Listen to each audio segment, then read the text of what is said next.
안녕하세요. 오늘은 2025년 6월 13일 금요일입니다. 교과 나눔 시간 오신 여러분들을 진심으로 환영합니다. 우리는 한 주 동안 구약의 룻기서와 에스더서를 통하여서 마지막 시대에 일어날 사건들이 어떻게 진행될 것인지를 미리 한번 살펴보았습니다. 오늘은 그 마지막 시간입니다.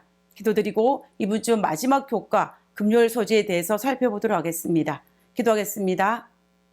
하늘에 계신 저희들의 아버지, 저희들에게 미래에 일어날 일들을 미리 알게 하신 하나님의 은혜로 인하여 감사를 드립니다.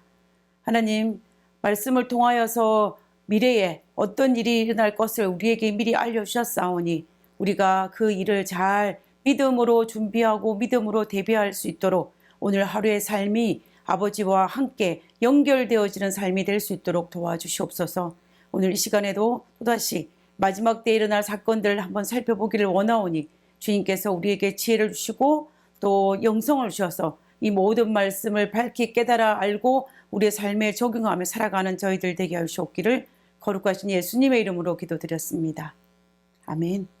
오늘 금요일 교과에서는 룻기서에서도 그리고 에스더서에서도 사탄은 하나님의 백성에게 고난과 시련을 닥치게 하였지만 하나님은 자기 백성을 어떻게 보호하셨는지에 대해서 살펴보았습니다. 그러므로 우리는 우리의 마지막 때에 사탄은 어떤 고난이 닥치게 할지 그리고 그 날에 우리 하나님은 우리를 어떻게 보호하실지에 대해서 살펴보도록 하겠습니다. 마지막 때에 하나님의 백성에게 닥치게 될 가장 큰 환난은 우리가 보통 말하는 야곱의 환난입니다. 성경에 기록된 야곱의 환난은 은혜의 시기가 끝난 이후에 살아서 예수님의 재림을 맞이할 자가 경험하게 될 환난입니다. 다니엘서에서는 이 날을 개국 이래로 그때까지 없던 환난이라고 하였습니다. 다니엘 12장 1절에 있는 말씀입니다. 그때에 내 민족을 호위하는 대군 미가엘이 일어날 것이요 또 환난이 있으리니 이는 개국 이래로 그때까지 없던 환난일 것이며 그때에 내 백성 중 무릇 책에 기록된 모든 자가 구원을 얻을 것이라. 예레미야에서는 이 날을 이렇게 설명하고 있습니다. 예레미야 30장 5절에서 7절에 있는 말씀입니다. 여호와께서 이같이 말씀하시되 우리가 떨리는 소리를 들으니 두려움이요 평안함이 아니로다. 너희는 자신을 해산하는 남자가 있는가 물어보라. 남자마다 해산하는 여인같이 손으로 각기 허리를 찢고 그 얼굴빛이 창백하여 보임이 어찌미뇨. 슬프다 그날이여 비할 데 없이 크니 이는 야곱의 환난의 때가 되미로다마는 그가 이에서 구하여 냄을 얻으리로다. 이 환난은 시기적으로 언제 닥칠까요? 에스더서에서 하만이 유대민족 전체를 멸절하기 위해서 제비 뽑은 날이 아다월 13일 즉 12월 13일이었듯이 이 환난이 닥칠 시기는 언제일까요? 우리가 성경을 살펴보면은 예수님이 지성소 봉사를 마치고 지성소를 나올 때입니다.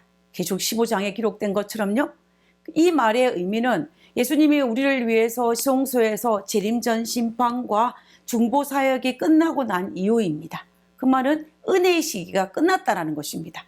구원받을 자와 구원받지 못할 자가 이미 결정났습니다. 이때의 지상에서는 새 천사의 기별이 맞춰졌습니다. 하늘의 중보 사역이 맞춰졌다는 것은 결과적으로 무슨 말이냐면 성령이 철수됐다는 것이고 우리가 1월 휴업령은 이 7재앙이 내려지기 전에 하나님의 중보 사역이 끝나기 전에 내려졌지만은 그러나 이때에 1월 휴업령은 그 절정에 달할 것입니다. 그리고 종교계와 정치계가 완전히 연합을 이루고 있을 때가 바로 이때입니다. 이때에 악인들에게 계시록 16장에 기록되어진 것처럼 7재앙이 내릴 것입니다. 네 귀퉁이에 바람을 잡고 있는 천사들이 바람을 놓음으로 말미암아 천사들이 진노의 대접을 이 땅에 쏟음으로 말미암아 7재앙이 내려지는 것입니다. 이것이 악인에게 내린 재앙이라면 의인에게 어떤 고난이 닥치냐면은 그때 닥치는 그 고난이 바로 야곱의 환난인 것입니다. 야곱의 환난은 중보자 없이 하나님 앞에 서는 경험입니다. 이때 악인들은 회개하라는 성령의 사역이 완전히 사라졌기 때문에 악인들은 사탄의 소유자가 될 것입니다. 우리가 창세기에 보면 에스를 충동하여서 군사 400명을 데리고 야곱이 고향 땅으로 오고 있다는 소식을 듣고 야곱을 죽이기 위해 나갔던 것과 똑같이 사탄은 하나님의 때에 악한 자들을 선동하여서 하나님의 백성을 죽이고자 할 것입니다. 에스서에서 하만을 선동하여 하나님 백성인 유대인을 멸절시키고자 했던 것과 똑같이 사탄은 마지막 때에 하나님의 백성을 죽이고자 할 것입니다. 예수님의 재림 직전의 사탄은 계시록 13장의 예언처럼 바다에서 올라온 복합짐승과 그리고 땅에서 올라온 새끼 양 같은 짐승을 선동하여서 하나님의 계명과 예수의 증거를 가진 여자의 남은 후손을 멸절시키고자 할 것입니다. 각 시대의 대전투에서는 이 장면을 이렇게 묘사하고 있습니다. 안식일이 모든 그리스도 교국을 통하여 투쟁의 초점이 되고 종교계와 정계의 권력자들이 계속하여 일요일 준수를 강요하게 될 때 그 세속적 요구에 굴복하기를 끈덕지게 거절하는 소수의 사람들은 온 세계의 저주의 표적이 될 것이다. 교회의 제도와 국가의 법에 반대하는 소수의 사람들이 그대로 용납되어서는 안 된다는 것과 모든 국가들이 혼란과 무법 상태에 빠지는 것보다 그들이 고난을 받는 것이 더욱 낫다고 역설할 것이다.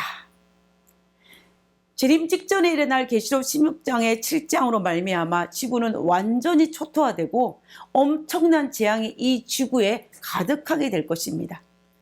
오늘날 우리 주변에서 일어나는 이 자연재해와 비교할 수 없을 만큼 동시다발적으로 일어날 것이며 이 재앙은 이 지구 전체를 덮게 될 것입니다. 거기에다가 성령의 철수로 말미암아 세상은 혼란하고 무법천지가 되고 우리의 안전이 보장되지 않는 위험한 상황에 처하게 되는 것입니다. 그뿐만 아니라 인간의 도덕도 땅에 떨어져 우리를 경악하게 만들 일들이 일어나게 될 것입니다. 이 일들이 일어나게 될 때 얼마나 혼란스럽겠습니까? 이런 일들이 동시다발적으로 일어난다면 아마 악인들은 정신을 차리지 못하게 될 것입니다. 그때에 죄악된 인간은 보통 자기 잘못을 인정하기보다는 남 탓을 돌리고 싶은 경향이 있습니다. 우리가 그것은 우리 주변의 많은 경우에 살펴볼 수가 있습니다. AD 4년에 일어난 로마의 대화재를 기억하실 것입니다. 거대한 불결이 로마 시내를 일주일 동안 태웠습니다. 그 결과 로마 시내 절반이 불에 탔습니다. 화재 이후에 그 당시 황제였던 네로는 이 모든 일들을 수습하려고 하였지만은 민심은 아주 흉흉하였습니다. 분노한 로마 시민들은 네로가 로마에 불을 질렀다고 의심을 하기 시작하였습니다. 이 사실을 알고 있던 이 로마의 황제였던 네로는 이 모든 책임을 자기에게 돌리지 아니하고 누구에게 돌리냐면 이 로마 시민들을 선동하여서 그 당시 그리스도교인이었던 그들의 탓을 돌리려고 하였고 이 일은 성공하였습니다. 그로 말미암아 로마에 있는 모든 시민들은 그리고 황제들은 우리에게 당한 이 모든 고난이 누구로 말미암아 이 그리스도인들로 말미암았다고 생각하여서 그들에게 모든 책임을 돌렸습니다. 그로 말미암아 이 사건으로 바울과 베드로도 로마에서 순교할 수밖에 없었던 것입니다. 우리는 이 역사적인 사실을 통해서 볼 때도 상황이 불리해지면 이 모든 책임을 질 희생양을 찾고 또 남 탓을 돌리고 싶어 한다는 것을 알 수가 있습니다. 이 일이 마지막 때에도 일어날 것입니다. 로마의 대화재와 비교도 할 수 없는 일들이 이 세상에 일어날 때에 자신을 되돌아보기보다는 또다시 희생양을 찾고 남 탓으로 돌리고자 할 것이라는 것입니다. 이때 정치와 종교 연합 세력이 백성들을 선동하여서 자신들에게 연합하기를 거부하는 자들, 곧 예배를 거절한 자들에게 모든 책임을 돌리게 된다는 것입니다. 남 탓으로 돌리고 싶은 마음은 죄악된 인간의 본성인 것 같습니다. 그리고 구약의 에스더서에서 하만이 모르드게와 유대인을 미워하여서 아하수에로 왕을 회유하여 아달월 12월 13일에 이스라엘 백성을 멸절시키고 전 재산을 탈취할 명령을 내렸던 것과 마찬가지로 그때에도 백성을 선동하여서 이날에 유대인 전체를 멸하려고 했던 것과 마찬가지라는 것입니다. 그뿐만 아니라 2000년 전에 가야바가 예수님을 십자가에 못 박을 그때에도 백성들을 어떻게 선동하였습니까? 요한복음 11장 50절에 보면 한 사람이 백성을 위하여 죽어서 온 민족이 망하지 않게 되는 일이 너희에게 유익하지 아니하냐라고 말하면서 백성을 선동하였습니다. 이 선동에 넘어간 백성들이 바라바 대신에 예수님을 십자가에 못 박게 해달라고 아우성을 쳤던 것입니다. 그래서 예수님은 동족에 의해서 십자가에 못 박혀 돌아가실 수밖에 없었던 것입니다. 마찬가지로 마지막 때에도 사탄은 실제로 인하여 이 지구가 혼란스러울 때에 그 모든 책임을 정치와 종교연합 세력에 반대하는 일요일 예배를 거절한 자들에게 돌리게 된다라는 것입니다. 하나님의 계명과 예수의 증거를 가진 자들을 대항하여서 이 모든 책임을 그들에게 돌린다라는 것입니다. 선자왕에서는 이 일에 대해서 이렇게 기록하고 있습니다. 박해하는 통치자들과 목사들과 교인들은 그들을 대적하고자 음모를 꾸밀 것이다. 그들은 말과 글, 자랑과 위협과 조롱으로서 이들의 신앙을 무너뜨리고자 할 것이다. 거짓된 진술과 격한 선동으로 사람들을 백성의 감정을 자극할 것이다. 성경상 안식일의 옹호자들에 대하여 성경이 이렇게 말씀하신다라는 말을 할 수 없으므로 그 부족을 가리기 위하여 그들은 억압적인 법령에 호소할 것이다. 입법자들은 인기와 후원을 얻기 위하여 일요일 법령에 대한 요구에 응할 것이다. 그리고 각세 대전투에서 이 장면을 이렇게 설명하고 있습니다. 넷째 계명인 안식일을 성별하는 사람에 대하여 일종의 법령이 반포될 것이다. 그들은 가장 중한 벌을 받아 마땅한 사람들이라는 선고를 받고 일정한 기간이 지난 후 그들은 사형에 처하는 자유를 사람들에게 부여할 것이다. 유럽의 로마 교도들과 미국의 타락한 개신교도들은 하나님의 모든 계명을 지키는 사람들에 대하여 그와 유사한 행동을 취하게 될 것이다. 결국 네로처럼 하만과 가야바처럼 이 인류의 마지막에도 인류의 제약으로 일어난 모든 제약들의 원인을 하나님의 계명을 지키며 예수의 믿음을 지키기 위해 안식일을 준수하는 자들에게 모든 책임을 전가하며 그들의 탓으로 돌리게 될 것입니다. 지구에 닥친 이 재난과 환란의 탓을 그들에게 돌리게 된다라는 것입니다. 이러므로 핍박은 전정에 달하게 될 것인데 이것이 바로 야곱의 환난입니다. 그러나 야곱의 환난이 이런 외적인 것보다 더 힘들고 어려운 것은 바로 내적 갈등, 내적 환난입니다. 하나님께서는 이 미래에 일어날 이 야곱의 환난을 잘 이해하기 위해서 창세기 32장에 등장하는 이 야곱의 모습을 통하여서 우리에게 보여주셨습니다. 우리는 이 모습에서 야곱이 당한 가장 큰 환난은 형 에서가 군사 400명을 데리고 자신을 죽이기 위해 오는 그 두려움이 아니었습니다. 그것보다는 아버지와 하나님과 형을 속였다는 그 죄책감이었습니다. 그러나 하나님은 자기 백성을 보호하셨습니다. 그때에도 하나님께서는 약복강에서 두려움과 고민과 갈등으로 회개의 기도를 하는 야곱을 찾아오신 것과 마찬가지로 하나님께서 희망도 없이 비틀들이로 고향으로 돌아온 나오미와 롯에게 보아스와 고해를 준비하신 것과 마찬가지로 그리고 에스더서에서 하나님께서 하만의 계략을 무너뜨리기 위해서 자기 백성을 보호하신 것과 마찬가지로 마지막 때에도 분명히 하나님께서는 자기 백성을 보호하여 주실 것입니다.